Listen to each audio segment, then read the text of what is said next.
Hey everyone, Nina here from nb&ns, and I'm so excited to talk to Danielle Roberts today. Danielle is going to talk to us about getting our business and our lives organized so that we can be more productive. Now, I'm using a new software, so I'm just going to refresh my screen here and make sure that everything is all good. Work with technology, you never know what's going to happen, especially when you are live. Let me see if you're live there. All right. It looks like we're good. So if you're here, let us know if you can hear us and everything's going all right. Danielle has her little baby son there, so we're excited to have him here as well.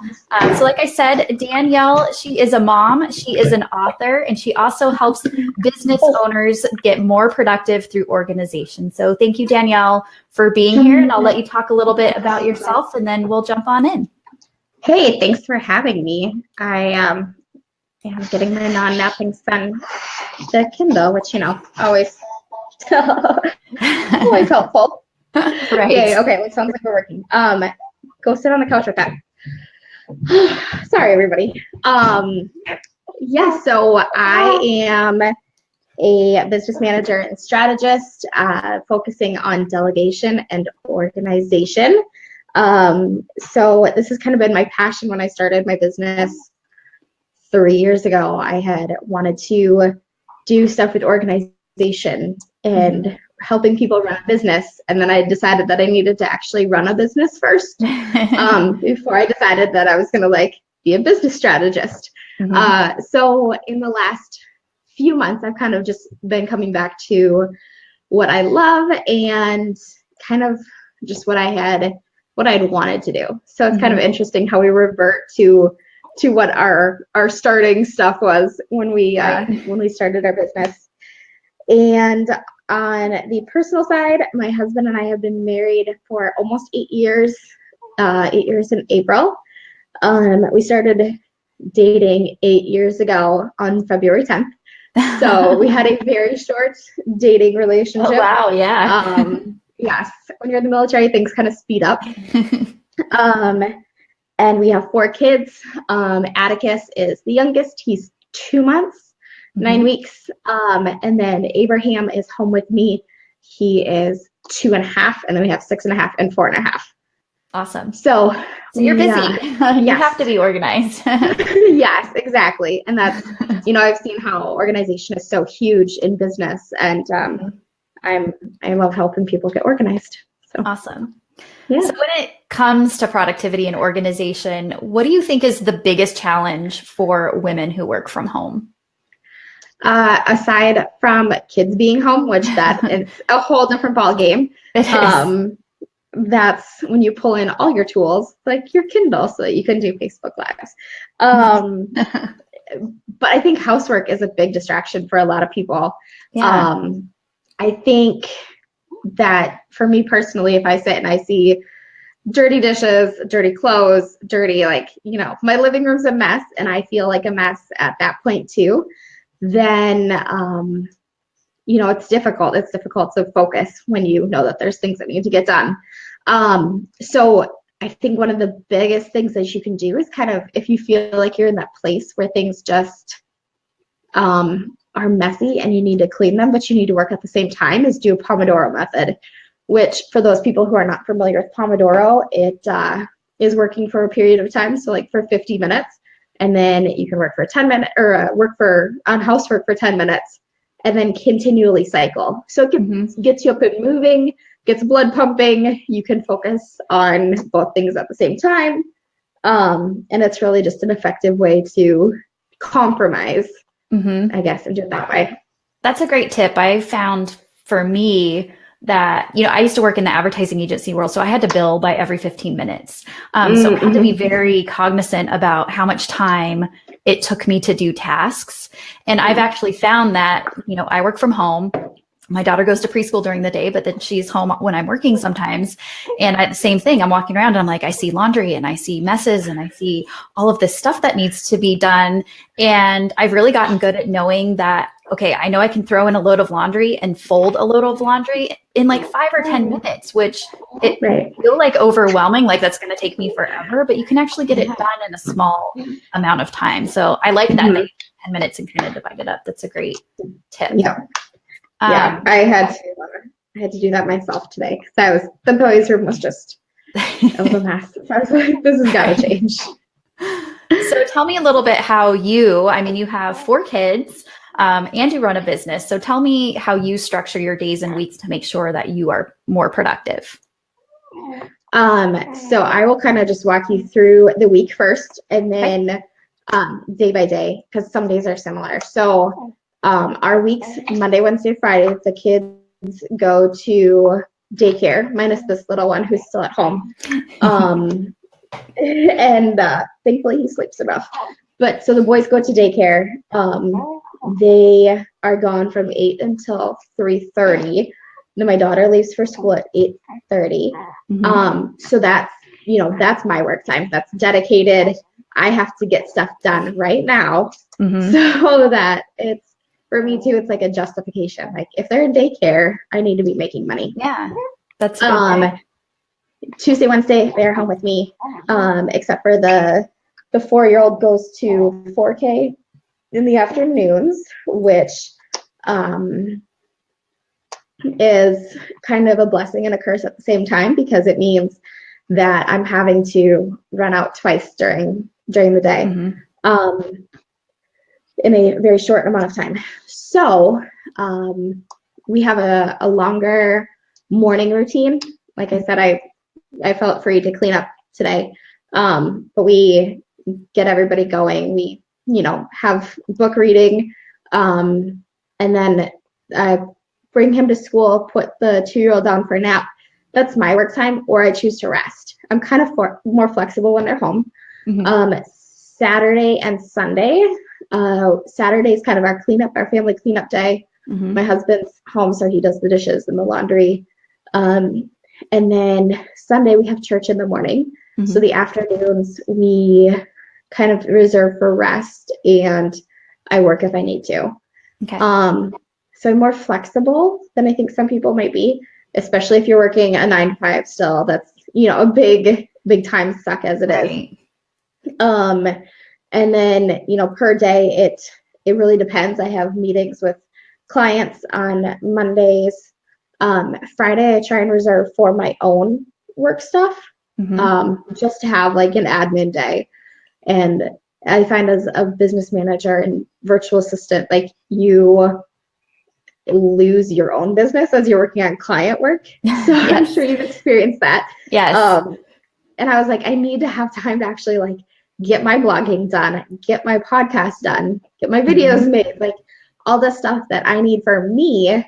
And then my son is only in daycare half a day on Fridays.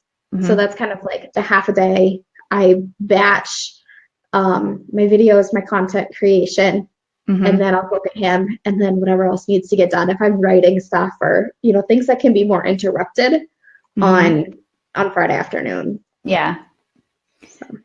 So what are, some small things that someone could do to make a big impact? Because I feel like sometimes people are very overwhelmed and they feel like they're going to have to make these huge changes. But I know, like for me, making small changes, I'm more successful in making those changes. And sometimes those small things can make a huge impact. Yeah. So I think making a list of things that needs to get done, as simple as that sounds, just brain dumping, writing that down. If you have to do that the night before, or, that morning, I have a friend who she's been really successful at just brain dumping in the morning. Like this is all the stuff that I have to get done, and then break it up into time increments. So this is going to take me 10 minutes. Like we talked about, like folding laundry. Right. That's, that's what you've got. So really using your time to your advantage and not being afraid to use the fringe hours or those little pockets of time. And that, I think that's the biggest thing, because then you know what you've got to do. You can get it done, and then you're moving forward. So any of the bigger progresses or processes that you have to do, break it down into little pieces, and then you'll see progress, which gets you moving forward. And you're like, yes, I got this done. Let's keep going. Right. It's like that thing where make your bed when you wake up in the morning to have that like first win, and it kind of set the tone for the rest of your day. Because you're like, I made my bed. Yes, I can do that. Yes. Yep, exactly. Are there things that you see successful business owners that have in common when it comes to productivity and organization? So yes, kind of. I think that everybody has their own system, so you kind of have to do what works for you, but not multitasking, I think, is the biggest thing. Yeah. So, and I'm very guilty of this. Like if you look at my computer right now, I've got like 10 windows open or 10 tabs open, but having your inbox closed, or at least so you can't see how many emails are in there, closing down Facebook so that you're not seeing notifications, turning off phone notifications. Like when I'm working, and actually since he's been born, it's been kind of nice because I've kind of like shut off my Voxer notifications and just like paid attention to the important things. But that makes a huge difference. And you're able to focus and get things done a lot faster when you're not being distracted. Because even though we think we can do it and we think that we can multitask, really the brain's not able to transfer quickly from one point to the next point. And so to focus yourself, you get a lot done a lot faster. Yes, I totally agree with that. I used to be one of those people that was like, oh, I'm a great multitasker.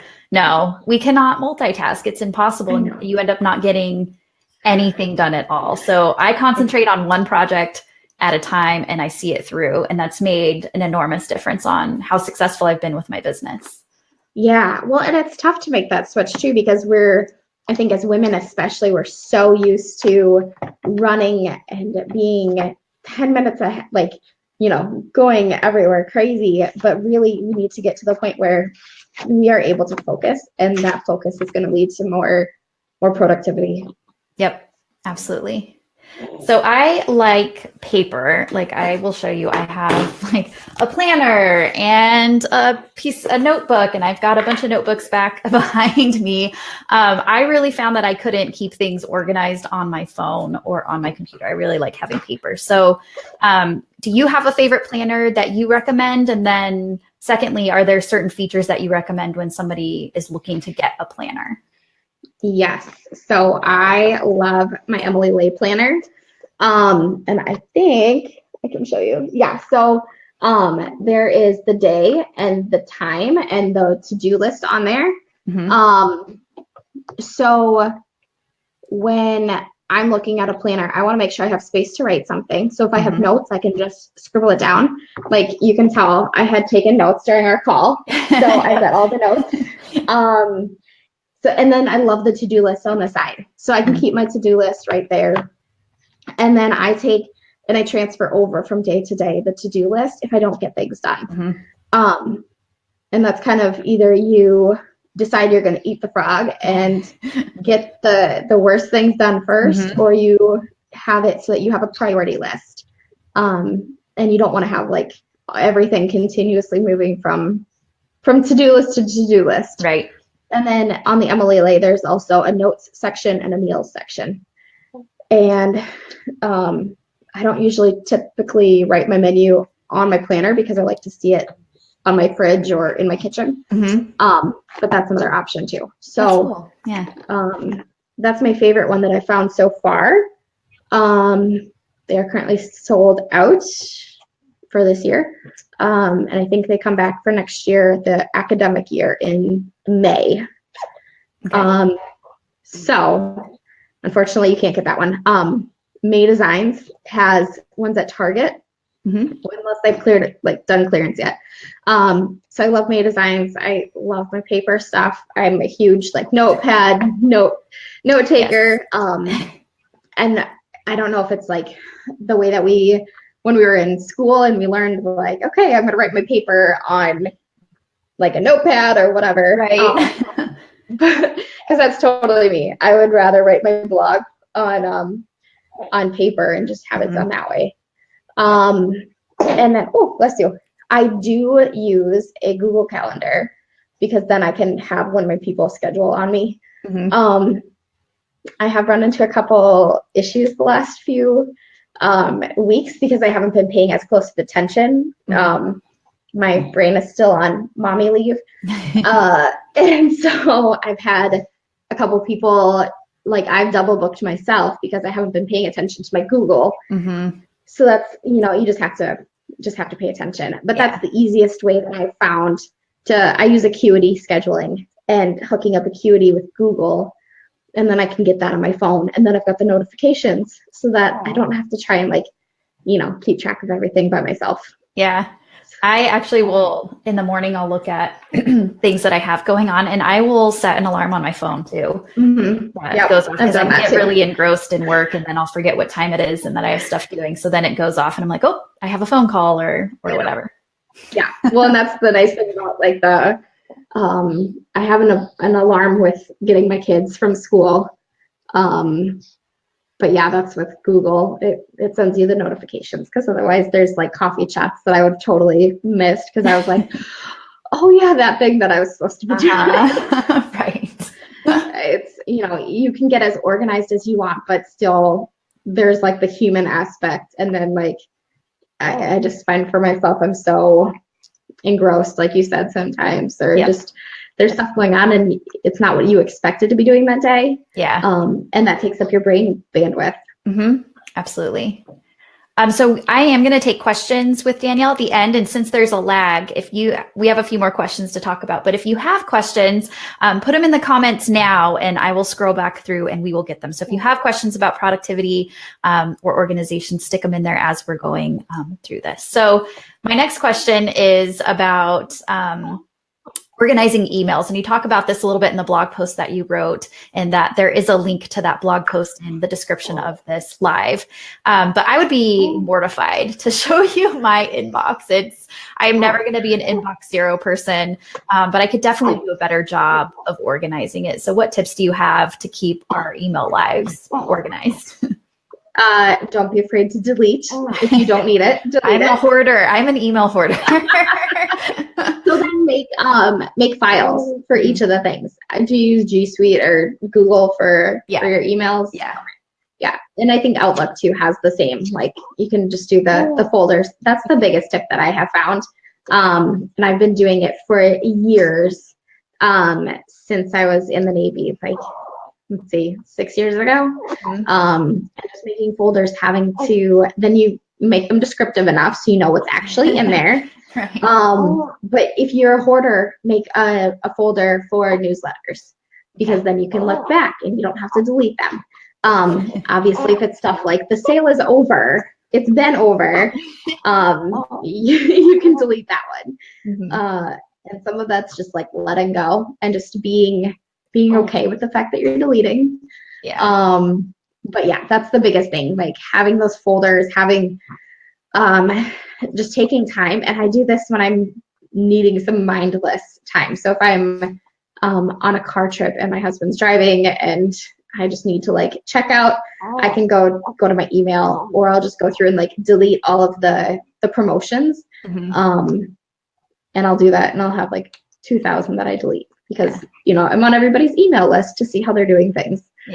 That's a good point. Something that we didn't talk about, but I have found to use downtime or time that I know I'm not in the best thinking mode to do kind of mindless tasks like that. So to kind of have a backlog of things that you're oh, if I'm sitting at the dentist's office waiting for something, I can sit and scroll through my emails and delete them.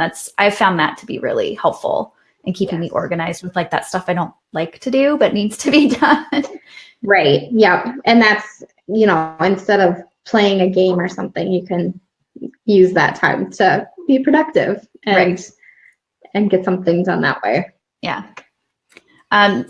So tell me some of your favorite tools. There are a million applications and tools out there, I feel to keep us organized, that I get really overwhelmed with that. So what are some of your favorite organizational tools and how do you use them? So definitely the planner. And I have a wall calendar to kind of keep our family appointments on and stuff if I want my husband to know about it, because we don't share. I mean, we probably could, but we don't have a family Google calendar or anything like that.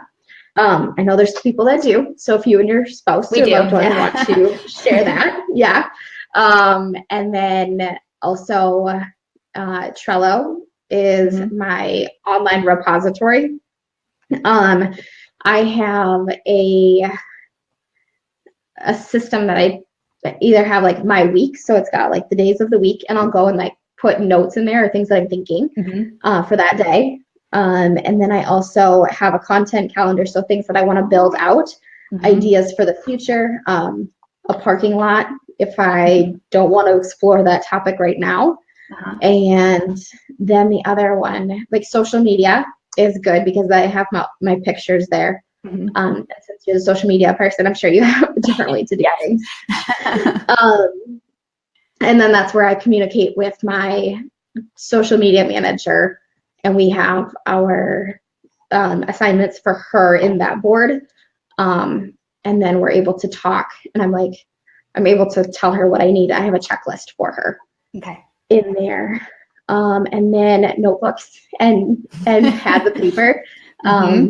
I have a specific one where I have my menu and I make a shopping list. So when I do my menu, I make a shopping list at the same time. Yep. And that works really well. Yeah. And then you guys, I see some of you are asking what the names of the planners were. We will list all of the things that Danielle talks about today in the comments after this wraps up, so you won't miss any of those tools or anything. So I recently hired a VA, and it was a really difficult decision for me because, one, I kind of like to control everything. And as a business owner, it's hard for me to let go of some tasks, but there's also, the money thing. You have to budget for that. And somebody told me, would you pay, what is my time worth versus having somebody doing somebody of those other tasks so I can do those higher value revenue generating tasks. So when it comes to hiring help, what is your advice? Well, that sounds like exactly what I would say. So I might have been the person to tell you. I don't know. You might have. I know we had a conversation around that.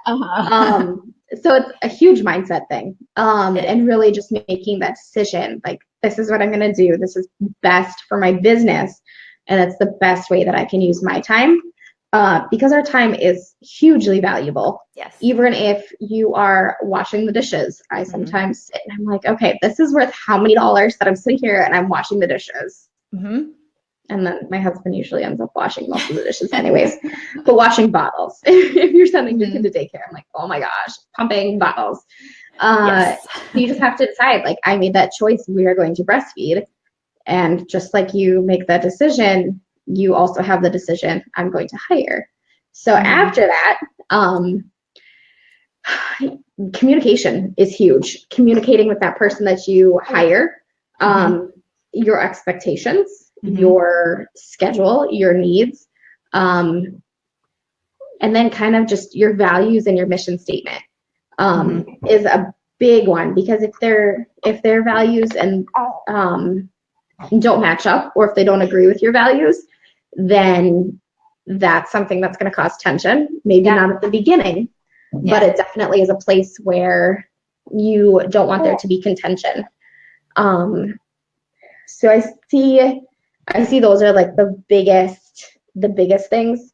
And then of course we can get into like how to communicate what way you do your schedule, how you do different things. But I have a course for that. So awesome. We'll link to it.